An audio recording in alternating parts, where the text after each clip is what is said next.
وَلَقَدْ كَرَّمْنَا بَنِي آدَمَ وَحَمَلْنَاهُمْ فِي الْبَرِّ وَالْبَحْرِ وَرَزَقْنَاهُمْ مِنَ الطَّيِّبَاتِ وَفَضَّلْنَاهُمْ عَلَى كَثِيرٍ مِمَّنْ خَلَقْنَا تَفْضِيلًا. Allah dit, j'ai honoré la descendance d'Adam.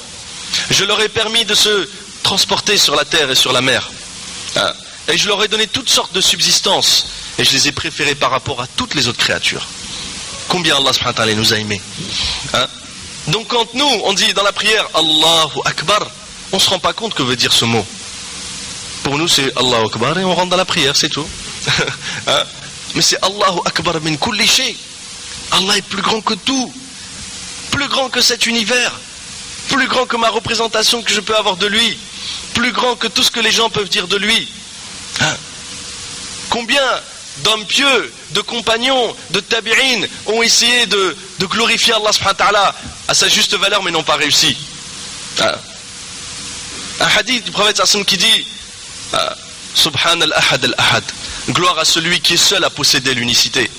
Subhan al-Fard al-Samad, gloire à celui qui est seul à posséder le pouvoir d'être absolu. Subhan al-Wahid al-Ahad, gloire à celui qui est seul à posséder l'unicité, Allah subhanahu wa ta'ala tout puissant. Subhana man rafa'a as-sama bighayri amad, gloire à celui qui a édifié les cieux sans piliers. Subhana man basata al-ard ala ma'in jamad, gloire à celui qui a planifié et construit toute cette planète. Subhana man khalaqa al-khalqa fa ahsahum adad, gloire à celui qui a créé les créatures et dont il connaît le nombre exact. Subhana man qasama ar-rizqa wa lam yansa ahad, gloire à celui qui a partagé la subsistance à toutes les créatures sans en oublier aucune. Subhana alladhi lam yattakhidh sahibatan wala walad, gloire à celui qui n'a ni enfant ni compagne. Subhana alladhi lam yalid wa lam yulad wa lam yakul lahu kufuwan ahad, gloire à celui qui n'a pas été engendré, qui n'a pas engendré et qui n'a point d'égal. Regardez les glorifications que les hommes élus qui ont aimé Allah plus que tout présentent à leur créateur, et en se rendant compte que ça c'est rien pour Allah subhanahu wa ta'ala. Rasulullah sallallahu alayhi wa sallam, combien dans ses paroles il bénit Allah subhanahu wa ta'ala. Il y a des paroles, subhanallah, quand on les écoute. Ali ibn Abi Talib, qui était cousin et gendre du prophète sallallahu alayhi wa sallam, il disait Ilahi, il disait Seigneur, il disait vous êtes pour moi comme je le veux, alors faites de moi ce que vous voulez. Ilahi anta kama urid faj'alni kama turid. Parce qu'ils aimaient Allah subhanahu wa ta'ala plus que tout. Toujours ce même compagnon Ali radhiyallahu anhu, dans ses implorations il parle, il disait kullu shay'in qa'imun bih wa kullu shay'in khashi'un lah. Toute chose dans cet univers ne subsiste que par Allah, et toute chose dans cet univers craint Allah. Rina kulli faqir, il est la richesse de tous les pauvres. Wa izzu kulli dhalil, il est la noblesse de tous ceux qui sont humiliés. Wa quwwati kulli dha'if, il est la force de tous ceux qui sont faibles. Wa mafza'u kulli malhouf, il est le refuge de tous les persécutés.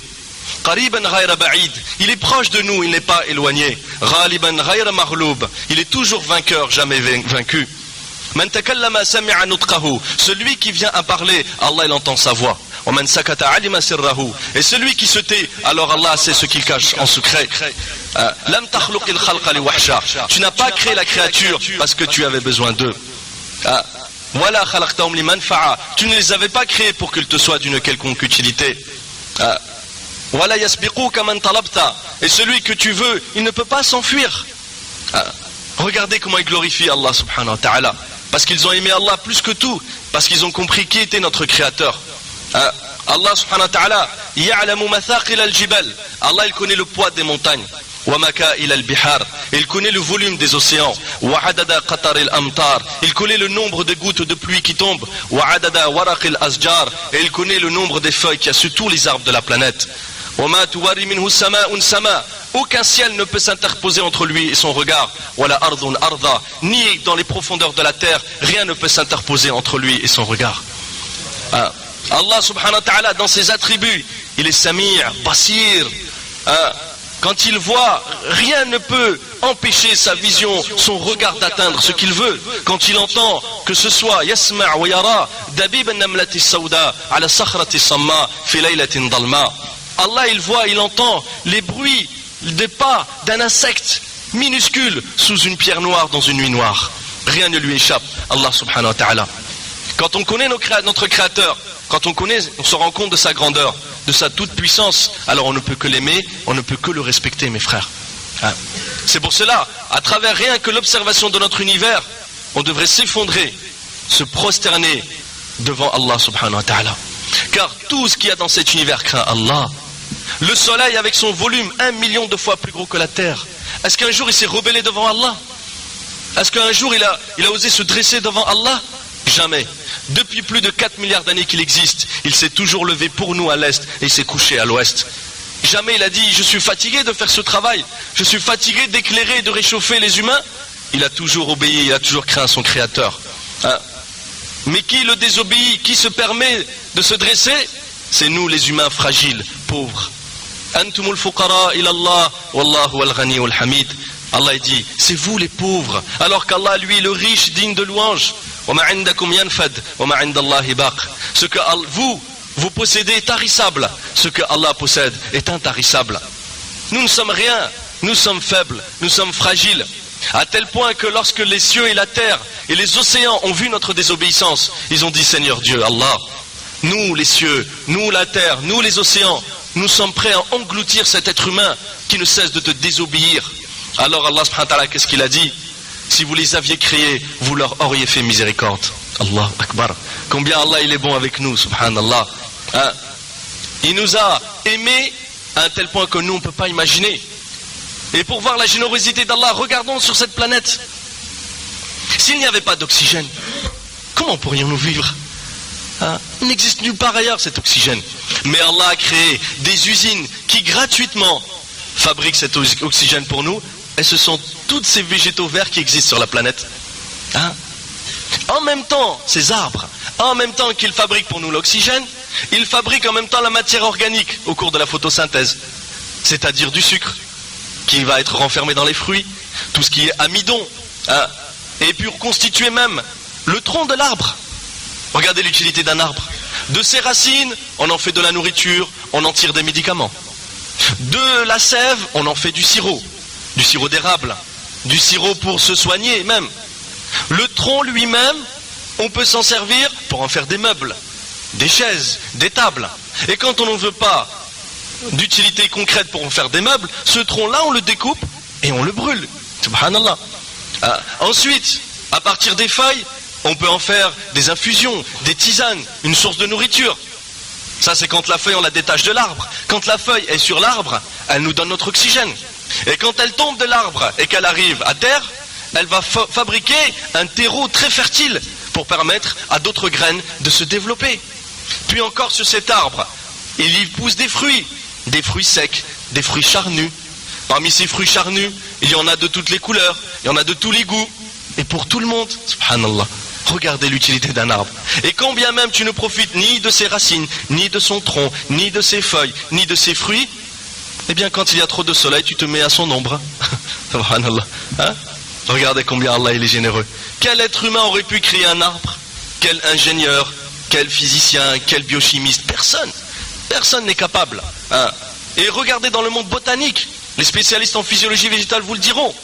Subhanallah, il existe une diversité incroyable de fonctionnement de ces arbres-là. Suivant que nous sommes ici dans un pays désertique, ou dans un pays tempéré comme en Europe, ou dans un pays où il fait extrêmement froid, eh bien ces arbres-là vont fonctionner différemment, subhanallah. Tout ça c'est la générosité d'Allah. Pour que là où que vous puissiez aller dans le monde, vous allez toujours trouver de l'oxygène, vous allez toujours trouver des fruits, vous allez toujours trouver ce dont vous avez besoin. Regardez la générosité d'Allah. Juste à travers un arbre, on peut y passer des heures et remercier notre Créateur. Au travers de tous les animaux qu'Allah il a mis sur cette planète. Allah dit, tous les bestiaux, je les ai créés pour vous. Que ce soit les bovins, les ovins, les moutons, les chèvres, les vaches, les bœufs, les chameaux, etc. Tous ces animaux, Allah les a créés pour nous. Allah dit, tous ces animaux, je les ai créés que pour vous. Est-ce que les anges, ils ont besoin de ces animaux? Est-ce qu'Allah, il a besoin de ces animaux? Aucunement. Mais nous, humains,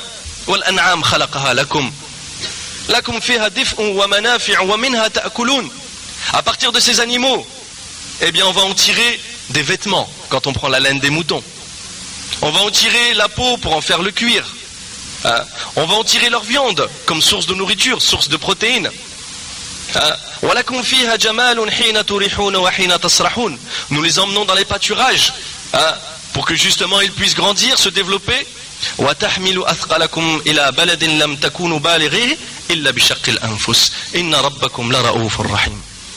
Et ces animaux-là, Allah il le dit, ils vont transporter du matériel que vous, humains, vous auriez eu un terrible mal à le transporter vous-même. Hein? En France, il n'y a pas de chameaux et de dromadaires. Ici, régulièrement, je vois les dromadaires passer avec des kilos et des kilos de matériel sur leur dos. Hein? Un homme aurait pu faire ça? Non, aucunement. Mais Allah il a créé ce chameau. Ce miracle, le vaisseau du désert comme on l'appelle, avec des pattes adaptées pour ne pas s'enfoncer dans le sable, avec des jambes suffisamment longues pour avoir l'essentiel de son corps à plus de 1,50 m de hauteur, pour éviter justement l'excès de chaleur qui pourrait venir du sol et atteindre ses organes vitaux. Avec, subhanallah, on dit une gueule pour un animal, faite de manière parfaite, de telle sorte que toutes les parties, tous les orifices de sa tête peuvent se fermer lorsqu'il y a tempête de sable. Les oreilles peuvent se boucher de l'intérieur. Les narines peuvent se refermer. Et les yeux aussi restent fermés lors des tempêtes de sable, car Allah lui a donné le pouvoir de voir même avec les yeux fermés, les paupières transparentes, subhanallah. Et il peut se déplacer des kilomètres et des kilomètres avec des kilos et des kilos sur son dos. Et ne sent pas la souffrance, car Allah lui a doté d'une glande dans le cerveau qui fabrique de la morphine. Et la morphine est connue par les médecins comme anesthésiant contre les douleurs. Eh bien lui, il fabrique de la morphine, pour lui éviter de sentir les souffrances lors de son voyage. Et sa célèbre bosse qui abrite une source de graisse pour lui permettre de vivre des jours et des jours sans boire d'eau. Et lorsqu'il arrive près d'une source d'eau, ce dromadaire, eh bien il va commencer à boire, mais boire plus de 100 litres d'eau. Et ça, les physiologistes vous le diront, que lorsque de l'eau en grande quantité arrive dans votre corps, elle est immédiatement absorbée au niveau de l'intestin grêle pour passer dans le sang, et que cet afflux de sang, d'eau dans le sang, peut provoquer une explosion des globules rouges. Les globules rouges devraient exploser. C'est ce qui se passe lorsque un humain tombe et se noie dans de l'eau douce, dans une rivière par exemple d'eau douce qui n'est pas salée. Eh bien, lorsqu'il a bu trop d'eau, très souvent, ce qui va se passer, c'est qu'il va vomir et du sang va sortir de son nez. C'est parce qu'il a bu trop d'eau douce et que ça fait exploser les globules rouges de son sang. Eh bien, le dromadaire est le seul mammifère qui peut boire plus de 100 litres d'eau sans que ces globules rouges n'explosent. Car ce sont les seuls globules rouges du monde animal à posséder une membrane plasmique résistante et capable donc de résister à l'explosion. Subhanallah. Regardez ces miracles. Et Allah il l'a créé pour nous. Il nous demande de l'observer, de le regarder, cet animal. Il suffit de voir. Allah il dit, c'est moi qui vous ai soumis pour vous les océans. Les océans, regardez, plus de 75% de la surface de notre planète est recouverte par des océans. L'océan le plus grand du monde, qui est l'océan Pacifique, eh bien il permet à combien de navires de voyager. Et regardez cet océan, comment on l'a appelé? L'océan Pacifique. Pacifique, parce qu'il ne se rebelle jamais. Il pourrait dire, j'en ai marre d'avoir des humains sur mon dos. J'en ai marre de tous ces humains désobéissants qui ne reconnaissent pas leur créateur. Je vais les engloutir. Franchement, au milieu de l'océan Pacifique, c'est perdu si un bateau venait à s'engloutir. Regardez le Titanic, ce célèbre bateau qui a sombré lui dans l'Atlantique, dans le début du siècle dernier. C'était son premier voyage d'inauguration. Mais celui, l'ingénieur qui a fabriqué ce bateau, il a dit ce bateau il est tellement puissant que même Dieu ne pourra le couler. La ilaha illallah. Allah. La phrase qu'il ne fallait pas dire. Il pourrait te dire, mais pas ça. Pourquoi tu mets Dieu dans ton histoire, mon ami? Hein? Tu crois pas au libre? D'accord, t'as fait ce choix. Allah a été libre arbitre. Celui qui n'a qu'à croire, celui qui n'a qu'à pas croire. Mais pourquoi tu parles de Dieu pour soi-disant ridicule? Des célébrités, des gens très riches. Et lorsqu'ils sont arrivés pas très loin du continent américain, eh bien, Allah il n'a pas envoyé une créature des mers, une pieuvre géante ou je ne sais quoi. Allah il a envoyé un glaçon, un iceberg, de l'eau glacée, qui était à sa place en plus. c'est même pas l'iceberg qui s'est dirigé vers le Titanic. C'est le Titanic qui s'est dirigé vers l'iceberg et qui a percé sa coque, et là l'eau est rentrée dans le bateau.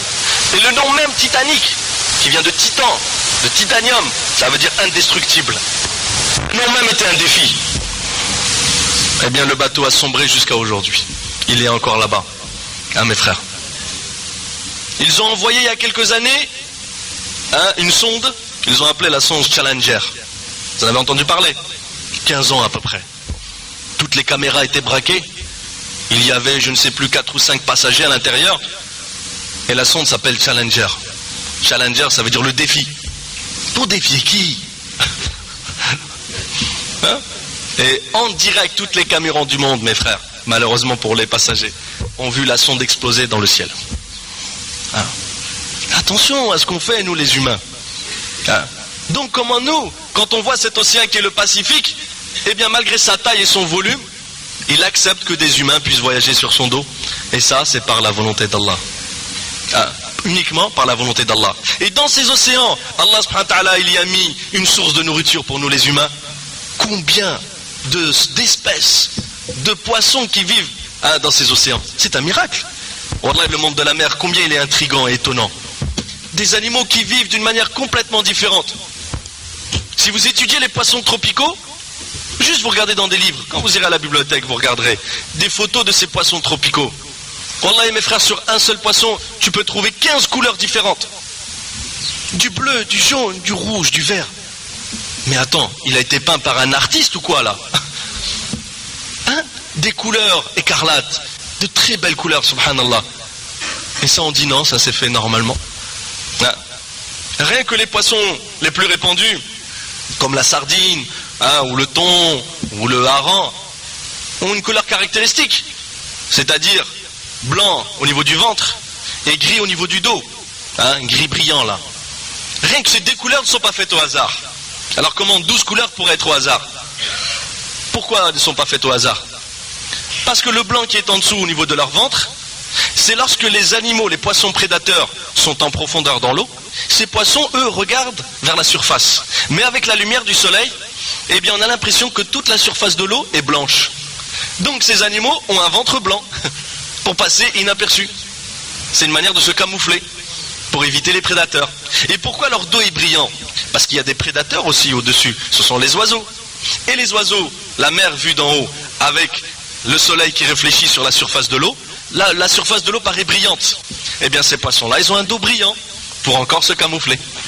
Juste 2 couleurs sur un poisson, c'est pas fait au hasard. Alors comment 12 couleurs? Subhanallah. Regardez la puissance d'Allah subhanahu wa ta'ala. Et ces animaux-là, il en existe d'un nombre incalculable.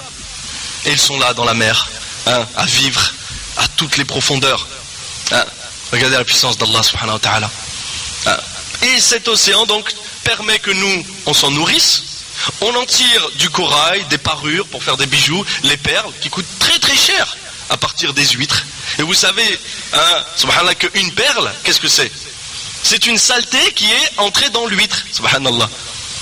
Mais que l'huître, eh bien pour se débarrasser de cette saleté, a fabriqué ce qu'on appelle de la nacre, qui est une structure que l'huître elle-même fabrique, qui va recouvrir cette petite saleté. Ça veut donc dire que toutes les vraies perles, si on devait les couper et voir à l'intérieur, on y trouverait quoi? Un petit caillou. Et que l'huître, eh bien, l'a recouverte de nacre, et ça devient de plus en plus gros. Et Allah subhanahu wa ta'ala permet que nous, on y va, les plongeurs prennent en fait la perle et débarrassent l'huître d'une saleté, et ils vont aller la donner à des bijoutiers qui vont la vendre à des milliers d'euros. Subhanallah. Et tout ça, pour le plaisir des êtres humains. Regardez combien Allah subhanahu wa ta'ala est généreux. La végétation pour nous, les océans pour nous, la terre fertile, la terre, subhanallah, qui est constituée avec des roches perméables et des roches imperméables. Regardez quand il pleut. Allah subhanahu wa ta'ala a créé le phénomène d'évaporation. L'eau, le soleil vont agir sur l'océan. L'eau qui s'évapore monte sous forme de gaz sans que les sels quittent la mer. Le sel reste dans l'eau, subhanallah, et forme des nuages. Et ensuite Allah il a créé le vent. S'il n'y avait pas de vent, toute l'eau qui se serait évaporée retomberait là où elle s'est évaporée, c'est-à-dire dans l'océan. Et on serait tous morts ici de déshydratation sur les continents. Mais Allah subhanahu wa ta'ala a créé les vents. Comment? en faisant que la Terre tourne sur elle-même, subhanallah. Par le phénomène de rotation, toutes les molécules qui constituent notre atmosphère, eh bien, vont commencer à tourner. Et le vent se met en place. En plus, avec les différences de température qui existent, suivant qu'on se trouve au niveau de l'équateur ou des pôles, des tropiques, etc., eh bien, ça va encore agir sur les vents. Les étudiants en climatologie savent ça. Eh bien, à partir de là, le vent, il va pousser ces nuages, et ces nuages vont arriver au niveau des continents. Et là où Allah le veut, ces continents vont déverser leur eau. Et là, quand l'eau descend sur la terre, si la roche était imperméable, l'eau descendrait à 100 mètres, 200 mètres de profondeur, 1000 mètres. Et qu'est-ce qui se passerait? Au bout d'un moment, elle descendrait dans les profondeurs et cette eau serait perdue. Et là, le cycle ne serait pas bouclé, puisque les océans vont se dessécher et l'eau va disparaître dans les profondeurs de la terre. Et là, bientôt, il n'y aurait plus d'eau. Mais Allah, dans sa générosité, qu'est-ce qu'il a fait? Il a fait qu'il y a des roches imperméables. C'est-à-dire qu'ils vont empêcher l'eau de descendre trop profondément et ils vont créer des nappes phréatiques souterraines. Des nappes d'eau souterraines. Et nous, les humains, nous venons, nous creusons 5 mètres, 10 mètres, 15 mètres, 20 mètres et nous trouvons de l'eau, subhanallah. Et cette eau-là, nous allons la distribuer autour de nous, nous allons en boire. Et cette eau-là, quand elle est descendue dans la roche, elle s'est enrichie en sels minéraux nécessaires pour nous les humains. Regardez la générosité d'Allah. Et après l'eau continue son cycle, retourne dans l'océan, et c'est comme ça qu'on a tous ces bienfaits d'Allah subhanahu wa ta'ala. C'est pour cela, mes frères, la science en réalité est un tremplin pour nous, pour se rapprocher d'Allah subhanahu wa ta'ala. C'est uniquement pour découvrir notre Créateur et pour en arriver à une connaissance d'Allah. Pourquoi? Pour en fait le servir, pour l'aimer, pour le respecter. Quand tu sais combien d'Allah subhanahu wa ta'ala il t'a donné de sa générosité, comment ne pas le respecter? Allah subhanahu wa ta'ala dit ya ibn Adam, qad an'amtu alayka ni'aman kathira la tuhsi 'adadaha wa la tutiqu shukraha. Ô vous les descendants d'Adam, je vous ai donné tellement de bienfaits que vous ne pourrez jamais les compter et que vous n'arriverez jamais à me remercier. Allah il nous a tout donné. Mais nous, est-ce qu'on pense donc à remercier Allah? Et en plus de ça, Allah subhanahu wa ta'ala tellement il nous aime qu'il a envoyé pour nous les créatures les plus aimées pour lui, que sont les prophètes et les messagers. Mais à chaque fois qu'Allah il a envoyé des prophètes, qu'est-ce qui s'est passé? Allah subhanahu wa ta'ala dit Ya hasratan ala al-ibad ma ya'tihi min rasul illa kanu bihi yastahzi'un.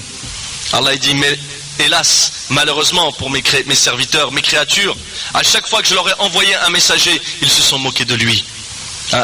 Allah nous envoie les créatures les plus aimées pour lui, les prophètes et les messagers, des créatures d'une noblesse comme nous on ne peut pas imaginer. Mais les humains, qu'est-ce qu'ils ont fait de ces messagers? Ils les ont fait souffrir, ils les ont démentis, certains même ont été tués. Le prophète Zakaria alayhi salam, il a été scié en deux. Le prophète Yahya, il a eu sa tête décapitée. Le prophète Isa alayhi salam, ils ont failli le crucifier. Notre prophète Mohammed sallallahu alayhi wa sallam, combien il a été blessé. Le prophète Noé alayhi salam, il a été lapidé. Tous les prophètes d'Allah ont subi de la persécution de la part des humains. Pourquoi? Parce qu'Allah subhanahu wa ta'ala dit wa qalilun min ibadi ash-shakur. Très peu de mes créatures me sont reconnaissantes. L'être humain, il préfère se rebeller devant Allah subhanahu wa ta'ala et remettre en cause et renier tous les bienfaits d'Allah subhanahu wa ta'ala, alors qu'en vérité on lui doit tout Allah subhanahu wa ta'ala. Les gens même ne veulent même plus croire dans la résurrection, alors qu'Allah subhanahu wa ta'ala il nous montre que la résurrection, comme il a fait une première fois cette vie, il est très bien que de la faire une seconde fois dans l'au-delà.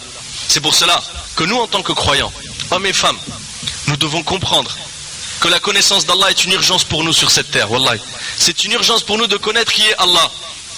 Parce que si on ne connaît pas Allah, on ne peut pas l'adorer. Et si on ne l'adore pas sur cette terre, dans tous les cas, on va mourir. Chaque âme va goûter à la mort. Et quand nous allons mourir, là ce sera le résultat des examens.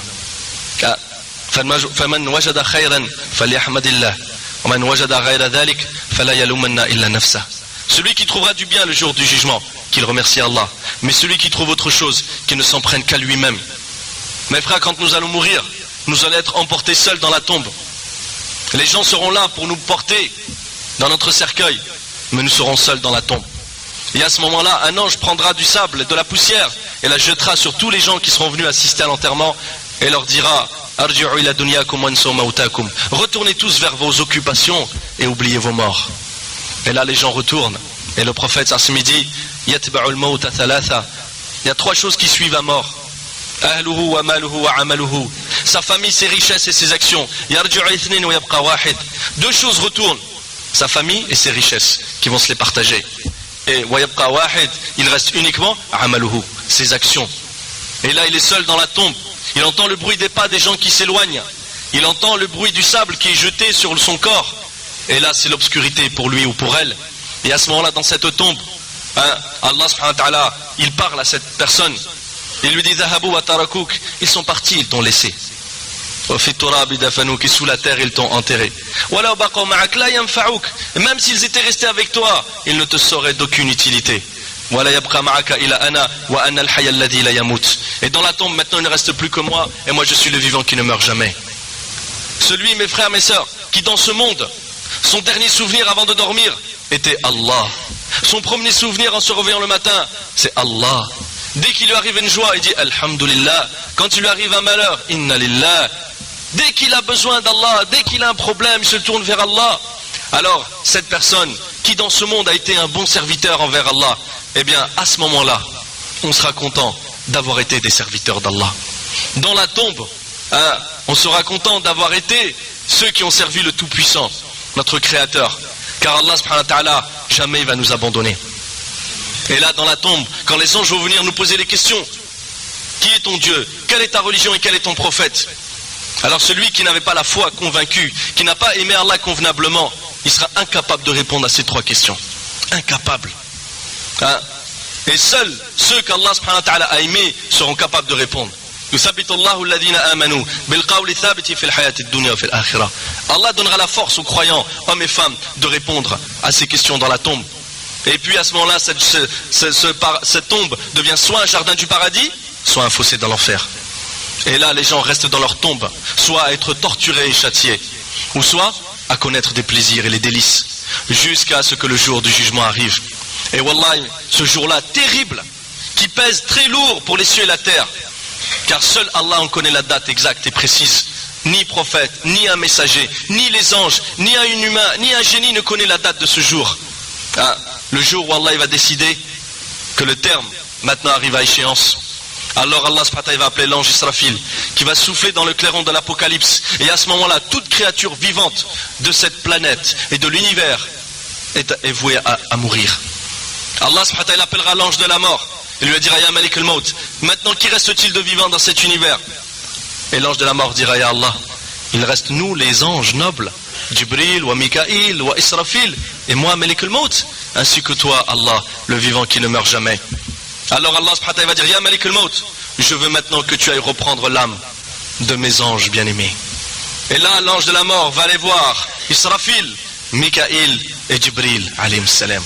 Même Jibril, l'ange de la révélation, celui qui a parlé à tous les prophètes et les messagers, sera amené à mourir. Le grand Jibril, l'archange Gabriel, avec sa puissance, avec sa grandeur et sa force, sera amené à mourir. Et là, l'ange de la mort reviendra auprès d'Allah. Et Allah lui dira, Malik al-Maut, qui reste-t-il de vivant dans cet univers? Et là, Malik al-Maut va dire, il ne reste moi et toi, Allah, le vivant qui ne meurt jamais. Alors Allah subhanahu wa ta'ala va dire, Ya Malik al-Maut, maintenant je veux que toi aussi tu meurs. La ilaha illallah. Celui qui a repris les âmes de toutes les créatures de l'univers, lui aussi devra mourir. Et à ce moment-là, Allah subhanahu wa ta'ala posera la question avec sa voix qui retentira dans tout l'univers et en disant, Liman al-mulku al-yawm.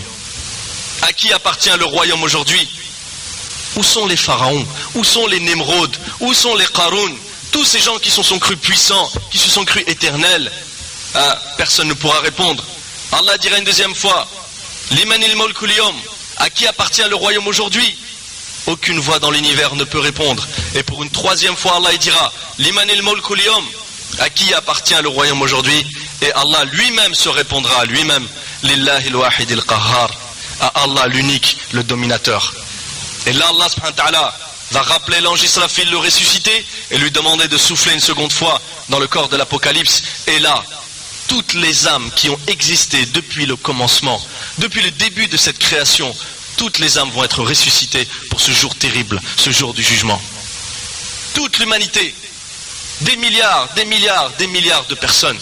Et là, ce sera un jour terrible, un jour de crainte, Un jour où les gens se rendront compte que maintenant la vérité va apparaître au grand jour. فَأَمَّا مَنْ أُوتِيَ كِتَابَهُ بِيَمِينِهِ فَسَوْفَ يُحَاسَبُ حِسَابًا يَسِيرًا. Celui qui recevra le livre de la vie de la main droite, alors lui il aura un jugement très facile. Et après il parlera à tout le monde, il sera fier.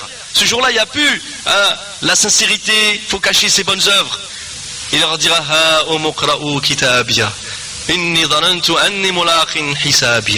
voici mon livre, lisez-le tous. Je veux que vous écoutiez ma vie. Quelle a été ma vie? Vous ne saviez pas qui j'étais, maintenant vous allez le savoir. Et il est fier. Il est fier de lire le livre de sa vie et que toute l'humanité écoute qui il était ou qui elle était. Cet homme, cette femme qui sur cette terre était un bon serviteur d'Allah, qui se levait à Salat Subh, qui se levait dans la nuit pour prier son Créateur, qui demandait l'aide à Allah subhanahu wa ta'ala à chaque instant de sa vie, eh bien à ce moment-là, mettra au grand jour le véritable visage qu'il avait, qu'il était un bon serviteur d'Allah.